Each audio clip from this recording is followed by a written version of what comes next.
just the last ayah, just some things from the last ayah of Surah Al-Baqarah. It's a long ayah. I'll only be sharing with you just a few reflections from the first part of this ayah, which is لا يكلف الله نفسا إلا وسعها. The word taklif in Arabic means to be burdened with something, and Allah says Allah does not burden any individual.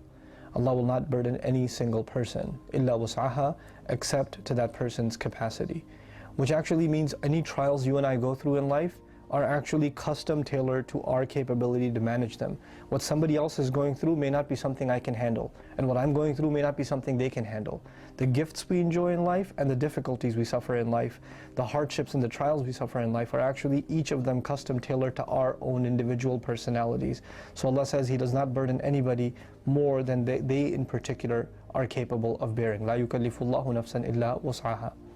The other thing that's remarkable about this ayah is there are some things that all of us are equally responsible for, right? So there are commandments of Islam that you can't say, well, I know you can do it, but it's not my personality, like 5 prayers, for example. You can't say, well, mashallah, I know you pray 5 times, but I could do it in Ramadan, but usually it's like impossible for me. I'm not able to do that. You can't make that excuse, because these are a few of the commandments of Allah are ones that Allah put on every nafs. He put it on every individual, that you have to be able to do it, right? And there are very, very, very few exceptions to those that have to be in very minute cases, and even then there's like differences of opinion, but they're pretty much universal laws, you know? And the major things that are forbidden and the major things that are obligatory on Muslims, you cannot make the excuse for yourself that Allah will, you know, Allah understands that I'm not exactly the prayer type, or I'm not a morning person, so I can't really do Fajr. That's not going to be the case. Allah burdened us with these responsibilities, knowing that every single human being is actually capable of praying 5 times. Every human being, every Muslim is capable of staying away from haram. You're capable of doing these things. So when you tell yourself you can't, and when you convince yourself that you can't, then you're actually denying something Allah said about you, that you actually can, that you are capable, and that Allah would never have given these things for you and me to do if we weren't capable of doing it.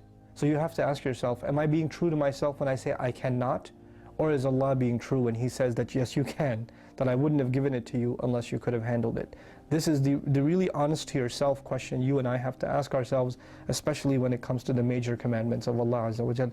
لا يكلف الله نفسا إلا وسعها. And finally, لها ما كسبت وعليها ما اكتسبت. I'll take half a minute just to share one beautiful thing with you.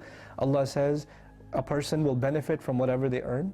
They'll have for themselves whatever they earn, and they will go, whatever they earned in terms of sin will go against them. So there are some things you earn that'll go for you, and there are other things you earn that'll go against you. But in the Arabic, kasaba, which is easier, was used for good deeds, what works for you, and iktasaba, which is actually harder to earn, was used for bad deeds, which is weird because we think sins are easy to earn and good deeds are hard to earn. But Allah is actually telling us in this ayah a secret.